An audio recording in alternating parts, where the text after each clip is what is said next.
Hello बच्चों, पिछली video के अंदर हमने देखा था मैथ्स से रिलेटेड जो हमारा वीकली प्रैक्टिस जो आती है सीसीटी के लिए, उससे रिलेटेड क्वेश्चन हमने डिस्कस किए थे। आज की वीडियो के अंदर हम साइंस से रिलेटेड यानी विज्ञान से रिलेटेड जो हमारा वीकली प्रैक्टिस के लिए जो सीसीटी के क्वेश्चन आए हैं वो डिस्कस करने वाले हैं।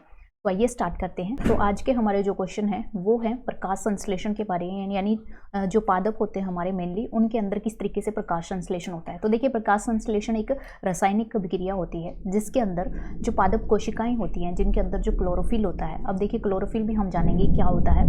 क्लोरोफिल क्या करता है कि हरे रंग का एक वर्णक होता है। तो देखिए, ये जो हरे रंग का जो वर्णक होता है वो सूर्य के प्रकाश के साथ और कार्बन जो डाइऑक्साइड जो गैस होती है जो कि हमारे एनवायरनमेंट में पाई जाती है उसके साथ जल का प्रयोग करते हुए क्या करता है, भोजन का निर्माण करता है। और इस भोजन को निर्माण करने की प्रक्रिया को ही हम प्रकाश संश्लेषण कहते हैं। तो देखिए, जो हरे पौधे हैं वो क्या करते हैं कि वो उनके अंदर जो क्लोरोफिल नामक जो हरा पदार्थ होता है, उनकी पत्तियों में जो ये पदार्थ पाया जाता है उसके द्वारा सूर्य का प्रकाश लेकर साथ में जो CO2 होती है जो कि वातावरण के अंदर होती है, कार्बन डाइऑक्साइड, और जल का प्रयोग करते हुए जो पौधे हैं वो अपना क्या करते हैं, भोजन बनाते हैं।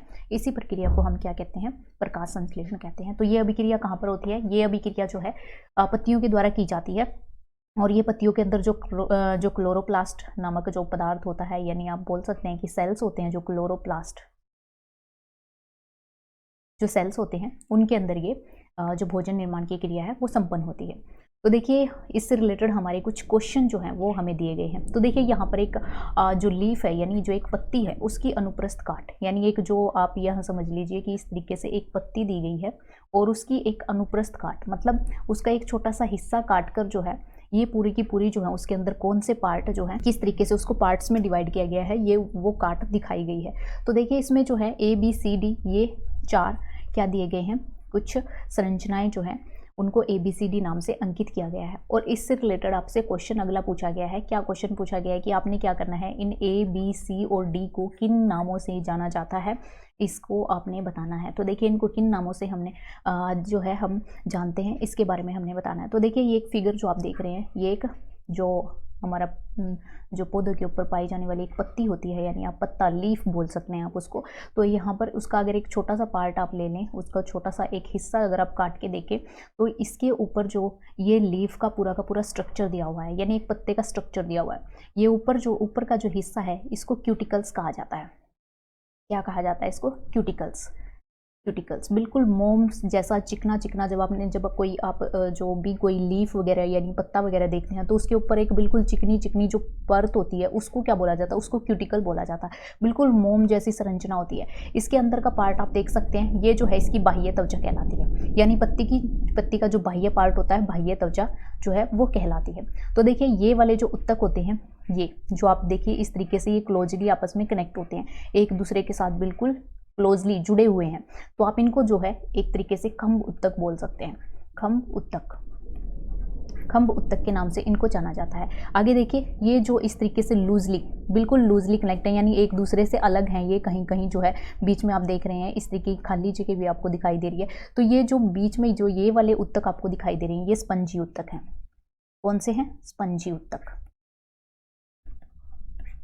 आगे देखिए, यहाँ पर जो ये खाली जगह आपको दिखाई दे रही है, यहाँ पर जो है वायु भरी होती है तो इसको वायु कोश बोला जाता है। क्या बोला जाता है इसको, वायु कोश, क्योंकि यहाँ पर जो है वायु भरी होती है इसलिए इसको वायु कोश बोला जाता है। अब देखिए C, जहाँ से जो है वायु प्रवेश करती है, यानी जो CO2 होती है जहाँ से प्रवेश करती है, यहाँ पर ये द्वार पर कुछ कोशिकाएं होती हैं, इनको द्वार कोशिका बोला जाता है।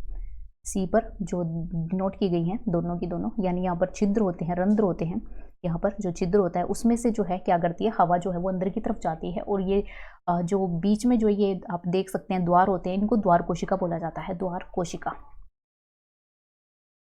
और जो ये D नंबर पर या नीचे की तरफ आप देख सकते हैं, ये निचली जो बाह्य परत होती है वो होती है पत्ती की, जो बिल्कुल नीचे वाली जो बाह्य परत होती है उसको बोला जाता है, ठीक है, बाह्य परत। और ये जो है ये ऊपरी बाह्य परत, ऊपरी बाह्य परत। तो देखिए ये मैंने हिंदी में जो है इनके नाम बता दिए हैं। इंग्लिश के लिए भी मैंने यहाँ पर एक पिक्चर डाली है। जिन बच्चों को जो है मीडियम इंग्लिश है वो भी यहाँ पर जो है इनको किन नामों से जाना जाता है तो आप उनको भी देख सकते हैं। तो देखिए मेनली जो है इनको सेम ही नाम से इनसे जाना जाता है, थोड़ा बहुत जो है वो चेंजेस होता है, आप इनको देख सकते हैं। तो देखिए ABCD के नाम से देखिए ए जो है हमारा कौन सा है, ए डिनोट किया गया है, ये जो डिनोट किया गया है ये खम्ब उत्तक है। दूसरा जो है ये जो बी नाम से ये स्पंजी उत्तक है, ठीक है। सी नाम से जो है यहाँ पर क्या है, द्वार कोशिकाएं हैं। और डी नाम से जो बाह्य जो निचली बाह्य परत है वो आप इस तरीके से इनको ABCD के हिसाब से नाम दे सकते हैं, ABCD। तो देखिए ए के लिए मैंने आपको बताया जो खम्ब उत्तक है वो इसका नाम आ जाएगा, खम्ब उत्तक। दूसरा जो है स्पंजी उत्तक, स्पंजी उत्तक आप इसका नाम दे सकते हैं। तीसरा जो है यहाँ पर, तीसरा हमने देखा सी कहाँ पर था, ये देखिए ये द्वार कोशिका है, सी का हमने नाम दिया है द्वार कोशिका।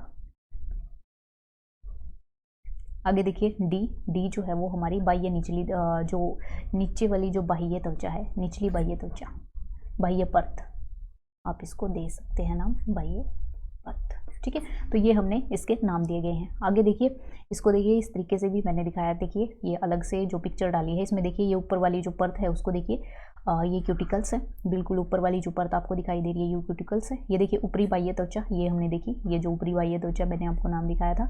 ये देखिए जो इस तरीके से आपस में जुड़े हुए हैं ये आप देख सकते हैं, इनको खम्ब उत्तक के नाम से जाना जाता है। आगे आप देख सकते हैं ये बिल्कुल लूजली जो ये बिल्कुल लूजली जो दिए गए हैं कनेक्टेड, इनको स्पंजी उत्तक का नाम दिया जाता है, स्पंजी उत्तक है इनका। यहाँ देखिए ये जो छिद्र दिया गया है यहाँ से जो है वायु अंदर क्रॉस करती है, इसको आप देख सकते हैं। ये जो है इसको रंध्र बोला जाता है। कई बार जो है पत्तों के ऊपर जो छोटे छोटे छिद्र आपको पाए जाते हैं वहीं से जो है जो O2 है वहाँ से बाहर निकलती है और CO2 एंटर करती है, वो वहीं से करती है। तो ये जो छोटे छोटे छिद्र कहते हैं उनको ही रंध्र कहा जाता है। तो ये देखिए निचली बाह्य त्वचा है ये, इसको आप देख सकते हैं। ये जो खाली जगह है इसको वायुकोश बोला जाता है या ऊपर रंध्रीय गुहिका, ठीक है। आगे देखिए जाइलम और फ्लोएम, ये जो है मेन उत्तक होते हैं। तो इस तरीके की जो संरचना होती है उसके अंदर ये पाए जाते हैं जाइलम और फ्लोएम। तो जाइलम जो है वो जल को जो वृक्ष के अन्य भागों तक पहुंचाने का काम करता है, ठीक है। यानी जड़ के आपने देखा होगा कि हम पौधे की जड़ों में पानी डालते हैं तो जाइलम के द्वारा क्या किया जाता है, जल को पौधे के अन्य भागों तक पहुंचाया जाता है। और फ्लोएम क्या करता है, फ्लोएम जो है पत्तियों के द्वारा जो भी खाना बनाया जाता है उसको पौधे के विभिन्न भागों तक पहुंचाया जाता है। फ्लोएम जो है वो भोजन को अन्य भागों तक पहुंचाता है। और जाइलम जो है, जाइलम याद कर सकते हैं जल से, ठीक है। जाइलम किसको, जल को पहुंचाने का काम करता है। और फ्लोएम फल यानी भोजन को, ठीक है, क्योंकि पौधे के द्वारा क्या बनाए जाते हैं, फल वगैरह सब्जियां वगैरह ये चीज़ें बनाई जाती हैं तो उसको अन्य भागों तक पहुंचाने का काम किया जाता है, ठीक है। आप इसको इंग्लिश में भी देख सकते हैं कि इंग्लिश में जो है इनको क्या नाम दिए जाते हैं, तो आप इस तरीके से देख सकते हैं। तो देखिए ये ऊपर वाली त्वचा वही है क्यूटिकल्स, इसको क्यूटिकल्स बोला जाता है। ये देखिए ऊपर की तरफ जो उत्तक पाया जाता है इसके अंदर ये जो नलिकाएं होती हैं तो ये जाइलम होता है, अंदर की तरफ जो होता है फ्लोएम होता है, ठीक है। ये चीज़ आपने ध्यान रखनी है, ऊपर की तरफ जाइलम और नीचे की तरफ क्या होता है, फ्लोएम, ठीक है। आगे देखिए ये जो सेल्स के बारे में हमने बात की थी, ये खम्ब उत्तक है, इनको हिंदी में खम्ब उत्तक बोला जाता है। पैलीफेड, मेजोफिल और स्पंजी मेजोफिल। तो इंग्लिश में इनको नाम दिया गया है पैलिसेड और स्पंजी, ठीक है। ये खम्ब उत्तक है और ये स्पंजी उत्तक है। यहाँ पर आप देख सकते हैं ऑक्सीजन निकलती है और इसी तरीके से O2 जो CO2 है, कार्बन डाइऑक्साइड है, वो अंदर की तरफ एंटर करती है, ठीक है। तो इनको वेन्स बोला जाता है। ये जाइलम जो फ्लोएम है इनको ही वेन्स जो है वो बोला जाता है, क्योंकि इन्हीं के थ्रू जो है जो भोजन है और पानी है वो क्या करता है, पौधे के अलग अलग भागों तक पहुँचाया जाता है। स्टोमा किसको बोला जाता है, जो छिद्र होते हैं जिनके अंदर से ये हवा जो है अंदर की तरफ जाती है उनको स्टोमा बोला जाता है। तो ये इंग्लिश वाले बच्चों के लिए है तो आप इनको याद कर सकते हैं, ठीक है। इसी तरीके से जो है ये दोबारा फिर से वही सेम चीज़ दिखाई गई है। तो देखिए ये जैसे एक पत्ती का छोटा सा भाग ले लिया हमने ये, और इसका बिल्कुल छोटा सा हिस्सा जो है ये काट कर यहाँ पर दिखाया गया है। ऊपर वाली परत मैंने आपको बता दी है ये क्या कहलाती है, ये क्यूटिकल्स कहलाती है। और नीचे वाले हिस्से ये मैंने बता दिया खम्ब उत्तक है, और ये जो है यहाँ पर जाइलम है, नीचे फ्लोएम है, और इसी तरीके से ये अलग अलग पार्ट आप देख सकते हैं। तो देखिए अगला नेक्स्ट क्वेश्चन जो है ये मेनली आपको क्लियर हो चुके होंगे। अगला नेक्स्ट क्वेश्चन हम देख लेते हैं कि स्पष्ट कीजिए कि किस प्रकार संरचना ए प्रकाश संश्लेषण क्रिया को अनुकूलित करती है। तो देखिए संरचना ए कौन सी है, ये जो खम्ब उत्तक है, तो ये किस तरीके से प्रकाश संश्लेषण में सहायक होती है। अब देखिए इसके लिए आपने क्या करना है कि इसको अच्छे से समझना है कि जो खम्ब उत्तक है इसके अंदर क्या क्या पाया जाता है। जो खम्ब उत्तक होते हैं इनके अंदर जो है क्लोरोप्लास्ट पाए जाते हैं, क्लोरोप्लास्ट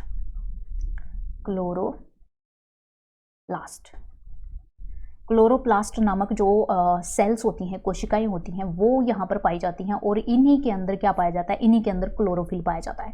और जो क्लोरोफिल होता है उसी की सहायता से क्या होता है, क्लोरोफिल जो हरे रंग का जो वर्णक होता है वही क्या करता है, सूर्य की प्रकाश की उपस्थिति में वो जल के द्वारा और CO2 के साथ क्रिया करके भोजन का निर्माण करता है। तो आप इस तरीके से देख सकते हैं ये प्रकाश संश्लेषण में क्या अहम जो है इसका रोल होता है। इसका अहम रोल ये है कि खम्भ उत्तक के अंदर ही क्या पाया जाता है, क्लोरोप्लास्ट पाया जाता है, जो कि खाना बनाने के लिए सबसे ज़्यादा यानी प्रकाश संश्लेषण के लिए सबसे ज़्यादा महत्वपूर्ण भूमिका निभाता है, क्योंकि क्लोरोप्लास्ट ही ऐसी जगह है जहाँ पर जो है पौधा अपने भोजन का निर्माण करता है। तो आप देख सकते हैं कि इसका आंसर में आप क्या लिख सकते हैं कि जो संरचना ए है उसी के अंदर क्या पाया जाता है, इसके अंदर जो संरचना ए के अंदर जो है, यानी आप जिसका नाम आपने जो है खम्भ उत्तक दिया है, उसके अंदर खम्भ उत्तक के अंदर क्या पाया जाता है, क्लोरोप्लास्ट पाया जाता है, क्लोरोप्लास्ट पाया जाता है। क्लोरोप्लास्ट भी हरे रंग का होता है और इसका रंग किस वजह से हरा होता है, ये भी क्लोरोफिल की वजह से होता है, क्योंकि क्लोरोप्लास्ट के अंदर ही क्लोरोफिल जो हरे रंग का वर्णक है वो पाया जाता है। ठीक है, पाया जाता है, जो कि प्रकाश संश्लेषण के लिए सबसे ज़्यादा महत्वपूर्ण है। तो ये आप यहाँ पर लिख सकते हैं। ठीक है, तो ये आपका जो है सेकंड का आंसर हो जाएगा, सेकंड पार्ट का आंसर। आगे देखिए अगला क्वेश्चन, देखिए अगला क्वेश्चन डिस्कस करते हैं कि जो कार्बन डाइऑक्साइड है उसका अणु वायुमंडल से प्रकाश संश्लेषण स्थल तक कैसे जाता है, किस पथ से होकर जाता है। देखिए CO2 हमने बताया कि जब प्रकाश संश्लेषण क्रिया होती है तो वातावरण से क्या लीची जाती है, वहाँ पर जो गैस होती है CO2 मतलब कार्बन डाइऑक्साइड, वो जो है वातावरण से ली जाती है। तो इसका अणु जो है प्रकाश संश्लेषण स्थल कहाँ पर होती है प्रकाश संश्लेषण की क्रिया, वो मैंने बता दिया, खम्भ उत्तक के अंदर। कहाँ पर, खम्भ उत्तक के अंदर, जहाँ पर क्लोरोप्लास्ट पाया जाता है, क्लोरोप्लास्ट पाया जाता है। तो देखिए ये स्पंजी उत्तक के अंदर भी पाया जाता है, जो क्लोरोप्लास्ट होता है वो स्पंजी उत्तक के अंदर भी मिलता है, लेकिन सबसे अधिक मात्रा में जो है ये खम्भ उत्तक के अंदर ही मिलता है, इसलिए सबसे ज़्यादा भोजन का निर्माण जो है इसी जगह पर होता है, यानी जहाँ पर क्लोरोप्लास्ट पाए जाते हैं।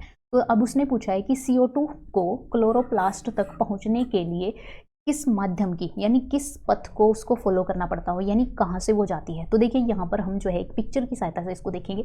तो देखिए यहाँ पर जो CO2 है यानी कार्बन डाइऑक्साइड है, ये आप देख लीजिए, ये जो है CO2 है, कार्बन डाइऑक्साइड है, ये जो है इन छिद्रों से, जो छिद्र मैंने आपको बताए थे, यहाँ पर जो रंध्र होते हैं यानी छिद्र होते हैं, यहाँ से अंदर जाते हैं और ये क्या होती हैं, द्वार कोशिकाएं, जो मैंने पिछले पार्ट में आपको हिंदी वाले उसमें कराई थी। तो देखिए इनको गार्ड सेल यानी द्वार कोशिकाएं बोलते हैं। तो ये कहाँ पर जाएगी, द्वार कोशिका के पास। ठीक है, द्वार कोशिका, या इनको अंतर कोशिका भी बोला जाता है, अंतर कोशिका भी आप इसको बोल सकते हैं, अंतर कोशिका। ठीक है, इस मार्ग को फॉलो करते हुए अंदर की तरफ जाती है, फिर यहाँ पर इनके अंदर भी जो क्लोरोप्लास्ट होते हैं उनके साथ भी ये क्रिया करती है, और इसके साथ साथ यहाँ पर जो आपको ये खम्भ उत्तक दिखाई दे रहे हैं, ये जो है यहाँ इनके अंदर भी जो है क्या होते हैं, यहाँ पर काफ़ी मात्रा में क्लोरोप्लास्ट जो कोशिका होती है वो पाई जाती है, और ये ऊपर जाकर ये यहाँ पर जो है क्रिया करती है और यहीं पर जो है भोजन का निर्माण होता है। तो आप किस तरीके से इसको डिनोट कर सकते हैं। तो यहाँ पर देखिए कौन सा पाथ यहाँ पर फॉलो किया जाता है। तो देखिए सबसे पहले छिद्र के अंदर जाती है, उसके बाद अंतर कोशिका यानी जो द्वार कोशिकाएं हैं वो, उसके बाद पर्ण मध्य कोशिका, पत्ते के बीच की जो कोशिकाएं होती हैं वो, और उसके बाद क्लोरोप्लास्ट में लास्ट तक। ठीक है, तो ये हमने देखा। देखिए त्वचा कोशिका के बारे में हमने नहीं पढ़ा है, तो ये हमारा सेकंड वाला ऑप्शन जो है यहाँ पर गलत हो जाएगा। इसके बाद देखिए रंध्र, द्वार कोशिका, अंतर कोशिका, तो ये देखिए द्वार कोशिका और अंतर कोशिका ये जो है इन्होंने अलग अलग यहाँ पर दिखाई गई हैं, तो ये भी यहाँ पर नहीं होगी। ये जो क्वेश्चन है ये भी यहाँ पर नहीं आएगा हमारा। स्पंजी पर्ण माध्य कोशिका ये लास्ट में इन्होंने दी गई है, और क्लोरोप्लास्ट को जो है इन्होंने बीच में दिया गया है, तो ये वाला ऑप्शन भी हमारा नहीं हो सकता। लास्ट में कहाँ पर जाती है, क्लोरोप्लास्ट के अंदर, और यहीं पर भोजन का निर्माण होता है। तो इसलिए हमारा फर्स्ट ऑप्शन जो है वो बिल्कुल सही होगा कि पहले जो है छिद्र के द्वारा अंदर जाएगी, वहाँ पर जो है अंतर कोशिका से क्रॉस करेगी, उसके बाद देखिए जो पर्ण के मतलब पत्ते के मध्य की जो कोशिका होती है, बीच की जो कोशिकाएं होती हैं वहाँ पर, और लास्ट में जो है क्लोरोप्लास्ट के साथ वहाँ पर जाके क्रिया करेंगे और वहीं पर जो है भोजन का निर्माण होगा। ठीक है, तो यहाँ पर इस तरीके से जो है आपने इसको पूरा का पूरा समझ लेना है। तो ये भी सेम फिगर ही है। आगे देखिए थर्ड क्वेश्चन जो है, एक पादप कोशिका में क्लोरोफिल वर्णक की अवस्थिति कहाँ पर होती है। तो देखिए वैसे तो हमने देखा कि ये जो है क्लोरोप्लास्ट के अंदर होती है, लेकिन एक ऑप्शन आपको और दिया गया है। ठीक है, एक ऑप्शन क्या है, क्लोरोप्लास्ट के भीतर थाइलेकाइड झिल्ली में।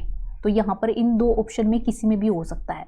अब देखिए इन दोनों में से जो है कौन सा ऑप्शन हम सही करेंगे। तो इन दोनों में से जो हमारा डी ऑप्शन है वो सही होगा।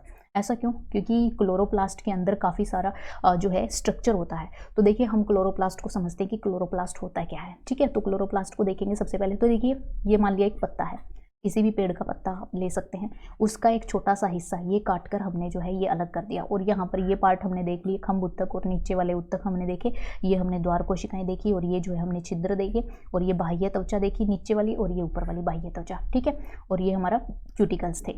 इसी का हिस्सा क्या, इसका हमने जो है एक हिस्सा ये वाली सेल जो है, ये वाला जो उत्तक है वो हमने ले लिया, जो खंभ उत्तक है वो ले लिया। अब देखिए इस खंभ उत्तक के अंदर क्या पाया जाता है, इसके अंदर जो है काफ़ी सारी चीज़ें पाई जाती हैं, लेकिन वो हमारे लिए इंपॉर्टेंट है, हमने देखना है क्लोरोप्लास्ट को ओनली। तो देखिए इस तरीके के यहाँ पर जो है क्लोरोप्लास्ट पाए जाते हैं, ये देखिए इस तरीके से ये जो क्लोरोप्लास्ट पाए जाते हैं इनको क्लोरोप्लास्ट बोला जाता है, ठीक है।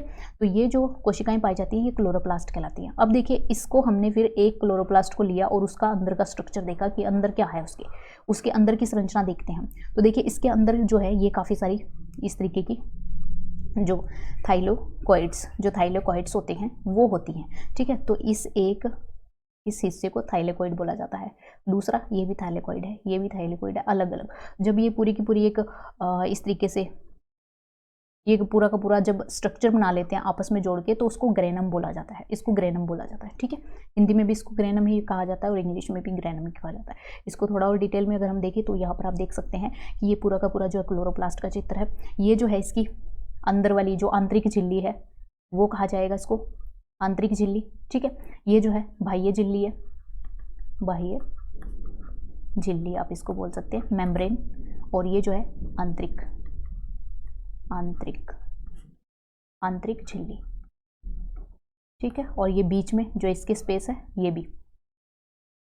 ये जो है माध्यमिक झिल्ली, ठीक है। बीच वाली जो है माध्यमिक झिल्ली यानी बीच में जो पाई जाती है उसको बोला जाता है। तो देखिए थाइलेकोइड इसको इंग्लिश में भी यही बोला जाता है और हिंदी में भी। एक जो ये आपको इस तरीके का स्ट्रक्चर दिख रहा है ये थाइलेकोइड है। आगे देखिए अगर थाइलेकोइड के अंदर से ये येलो सा पार्ट आप देखें, ये जो है ल्यूमन कहलाता है, ल्यूमन, ठीक है। पीठिका बोला जाता है इसको, ल्यूमन। आगे देखिए ये बीच में जो इस तरीके से जोड़ने का काम करता है इसको स्ट्रोमा ल्यूमन बोला जाता है। स्ट्रोमा ल्यूमन मतलब इसको स्ट्रोमा पटलिका हिंदी में अगर हम बात करें स्ट्रोमा पटलिका ये कहलाती है, ठीक है। और पूरा का पूरा ये सेट देख लिया जाए, अगर जितने भी थाइलेकोइड हैं इनको इस तरीके से सेट में अगर एक दूसरे के ऊपर ढेर लगा दिया जाए तो उसको ग्रेनम के नाम से जाना जाता है। इसको हिंदी में भी ग्रेनम के नाम से ही जाना जाता है। और बीच में इन सब के बीच में जो लिक्विड भरा होता है, जो तरल पदार्थ भरा हो जाता है उसको स्ट्रोमा बोलते हैं, ठीक है। उसको क्या बोलते हैं? स्ट्रोमा बोलते हैं। तो ये जो है पूरा का पूरा स्ट्रक्चर है। इसमें हमने मेन चीज़ जो याद रखनी है वो हमने पूरा का पूरा ये सिर्फ मैंने आपको समझाने के लिए बताया है कि एक आंतरिक झिल्ली होती है, एक बाह्य झिल्ली होती है, बीच में एक माध्यमिक झिल्ली होती है। ये 3 परतों से मिलकर बनी होती है। जो ये ऊपर ये नीचे सेट लगे होते हैं थाइलेकोइड के, उनको ग्रेनम बोला जाता है। ल्यूमेन क्या होता है? इनके बीच का जो येलो कलर का पदार्थ होता है, अगर हम बीच में थाइलेकोइड को काट दें तो ये जो है ल्यूमेन कहलाता है। स्ट्रोमा ल्यूमेन क्या होता है? जिसके द्वारा ये आपस में जुड़े होते हैं और बीच में जो ये तरल पदार्थ जो भरा होता है, इसके अंदर तरल पदार्थ मतलब एक तरीके से लिक्विड जो भरा होता है उसको स्ट्रोमा बोला जाता है। लेकिन हमने यहाँ पर मेन चीज़ क्या याद रखनी है? थाइलेकोइड जो होता है, ये जो स्ट्रक्चर है इसी के अंदर जो है क्लोरोफिल पाया जाता है, इसी के अंदर क्लोरोफिल पाया जाता है। और क्लोरोफिल के उपस्थित होने की वजह से ही इस क्लोरोप्लास्ट का पूरा कलर जो है वो ग्रीन होता है, ठीक है। किसकी वजह से? जो क्लोरोफिल जो हरे रंग का वर्णक होता है जो थाइलेकोइड के अंदर पाया जाता है, ठीक है। तो इसलिए जो हमारे थर्ड क्वेश्चन का आंसर जो है वो क्लोरोप्लास्ट में न होकर किसमें, क्योंकि क्लोरोप्लास्ट में काफ़ी सारी चीज़ें हैं, क्लोरोप्लास्ट में भी उसके अंदर जो थाइलेकोइड झिल्ली है उसके अंदर जो है वो क्या पाया जाता है? क्लोरोफिल वर्णक पाया जाता है, ठीक है। तो ये आपने ध्यान रखना है, ये आपके जो है थर्ड क्वेश्चन का आंसर हो जाएगा। आगे देखिए अपना फोर्थ क्वेश्चन देखते हैं। तो यहाँ पर देखिए एक ग्राफ दिखाया गया है। ग्राफ में क्या दिखाया गया है कि प्रकाश संश्लेषण की दर को दिखाया गया है किसके साथ? तापमान के साथ। कि प्रकाश संश्लेषण का तापमान के साथ क्या संबंध है? तापमान क्या होता है? तो देखिए तापमान जैसे जब बहुत ज़्यादा गर्मी बढ़ जाती है तो आप देखते हैं बोलते हैं कि तापमान जो है वो बढ़ गया है, यानी गर्मी बहुत ज़्यादा बढ़ जाती है तापमान बढ़ जाता है। और जैसे ही ठंड यानी बर्फ़ गिरना शुरू होती है तो इसका मतलब जो है जो तापमान है वो कम हुआ है, ठीक है। तो इस तरीके से आप याद रख सकते हैं। अब देखिए इन्होंने क्या दिखाया गया है, यहाँ पर तापमान दिखाया गया है, ठीक है। तो यहाँ पर देखिए 20 डिग्री सेल्सियस है, 40 डिग्री सेल्सियस है, 60 और 80। तो देखिए जैसे जैसे तापमान बढ़ता है तो देखिए यहाँ पर 20 था, 20 से 40 हुआ, 40 से 60 हुआ, 60 से 80 हुआ। तो जैसे जैसे तापमान बढ़ता है तो देखिए यहाँ पर जैसे ही तापमान 20 होता है तो प्रकाश संश्लेषण भोजन बनाने की क्रिया है आगे जैसे 40 है, ये प्रक्रिया जो है बढ़ जाती है, यहाँ तक 40 तक बढ़ती है। उसके बाद देखिए जैसे ही तापमान 60 होता है, प्रकाश संश्लेषण जो है वो ग्राफ जो है नीचे की तरफ गिरता चला जाता है, यानी प्रकाश संश्लेषण जो है वो क्रिया कम होती चली जाती है। और जैसे ही 80 पर चला जाता है, प्रकाश संश्लेषण की क्रिया होना ही बंद हो जाती है। यानी तापमान जब बहुत ज़्यादा हो जाता है तो वहाँ पर प्रकाश संश्लेषण की क्रिया जो है वो बिल्कुल बंद हो जाती है, बिल्कुल ही नहीं रहती। तो इसका मतलब ये है कि यानी भोजन बनाने के लिए अगर पौधे जो हैं वो भोजन बनाना चाहते हैं तो उसके लिए सबसे अच्छी सिचुएशन क्या है? सबसे अच्छी सिचुएशन क्या है कि उसको जो है कम से कम तापमान जो है न तो बहुत ज़्यादा कम होना चाहिए और न ही बहुत ज़्यादा, यानी ना तो जीरो होना चाहिए, ना अगर वहाँ पर जीरो होगा तो इसका मतलब वहाँ पर भी कोई प्रकाश संश्लेषण नहीं होगा। और जैसे ही वो 80 से ऊपर चला जाएगा तो वहाँ पर भी कोई भी प्रकाश संश्लेषण की क्रिया नहीं होगी, यानी पौधे अपना भोजन बनाना बंद कर देंगे। ठीक है, तो ये ग्राफ के द्वारा ये दिखाया गया है।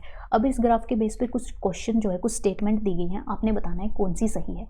अब देखिए जैसे ही वो बोलता है तापमान में वृद्धि प्रक्रिया में, यानी जैसे जैसे तापमान में वृद्धि होती है तो क्या होता है, अंतर्गत अणुओं की गतिज ऊर्जा में वृद्धि होती है और जिसके परिणाम स्वरूप संश्लेषण की दर बढ़ती है। तो देखिए जैसे जैसे तापमान बढ़ा था, 20 से 40 हुआ था, तो देखिए यहाँ पर हमारा जो प्रकाश संश्लेषण की क्रिया है वो बढ़ना शुरू हुई थी। ठीक है, तो इसकी वजह से इसको हम फर्स्ट स्टेटमेंट को सही मानेंगे कि प्रकाश जैसे ही तापमान के अंदर वृद्धि होती है, उसके अणुओं की, जो उसके अंदर अणु हैं उनकी संख्या क्या, उनकी अंदर की जो संख्या है वो, मतलब उनके अंदर जो ऊर्जा है वो बढ़ती चली जाती है, गतिज ऊर्जा, और उसकी वजह से प्रकाश संश्लेषण जो है वो भी, उसकी क्रिया भी बढ़ती चली जाती है, यानी जो पौधों की भोजन बनाने की क्षमता है वो भी बढ़ती चली जाती है। तो इसका मतलब पहला स्टेटमेंट हमारा सही है।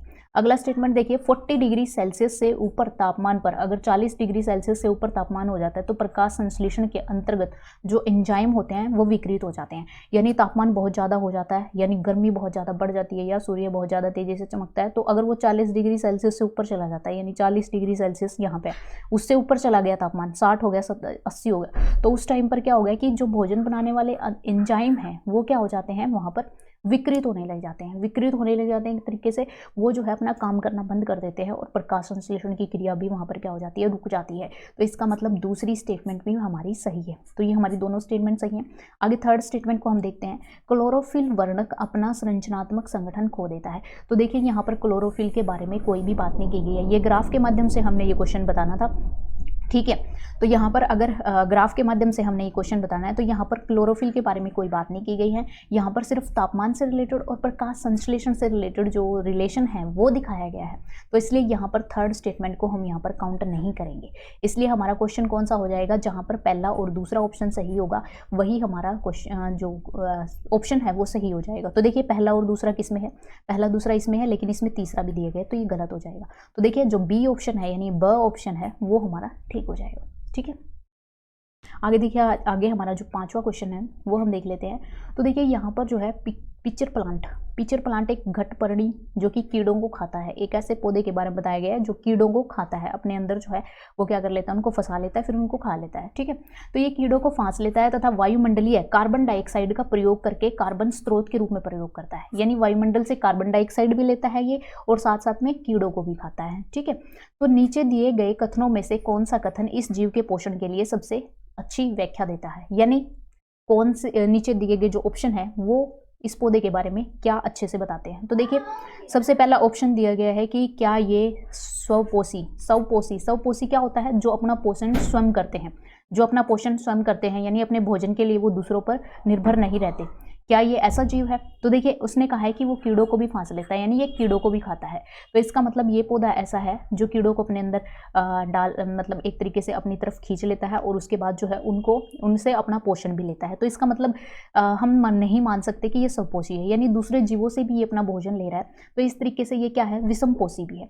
आगे देखिए, केवल विषमपोषी कहना क्या इसको सही है, क्योंकि इन्होंने कहा है कि ये वायुमंडल से जो कार्बन डाइऑक्साइड है उसका प्रयोग भी कार्बन के रूप में करता है, तो इसलिए हम इसको जो है विषमपोषी भी नहीं कह सकते।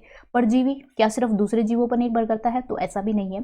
तो इसलिए इसकी जो डी स्टेटमेंट है वो सही होगी कि ये स्वपोषी भी है, विषमपोषी भी, क्योंकि ये जो है अपना कुछ एक पोषण, यानी जैसे कि ये जो पौधा है जो घटपर्णी जो जो प्लांट है यानी पिक्चर प्लांट है, ये ऐसी जगह पर यानी ऐसी दलदली जगह पर ये पौधा उगता है जहाँ पर जो है कुछ एक पोषक तत्व तो इसको आसानी से मिल जाते हैं, कुछ एक पोषक तत्व आसानी से मिल जाते हैं, लेकिन कुछ एक तत्व जो है इसको क्या नहीं मिलते, आसानी से नहीं मिलते। तो ऐसे कौन से तत्व हैं, जैसे नाइट्रोजन। नाइट्रोजन जो है इसको मतलब ऐसी मिट्टी में ये उगता है जहाँ पर इसको नाइट्रोजन नहीं मिलता, ठीक है। तो ऐसे में क्या करता है कि ये जो है अपनी आवश्यकता जो है कार्बन और बाकी पदार्थों से रिलेटेड जो आवश्यकता है वो तो ये मिट्टी से पूरी कर लेता है, मिट्टी से या फिर जो इसके आसपास का जो वातावरण है वहाँ से ये क्या करता है, ये पोषक तत्वों की कमी पूरी कर लेता है।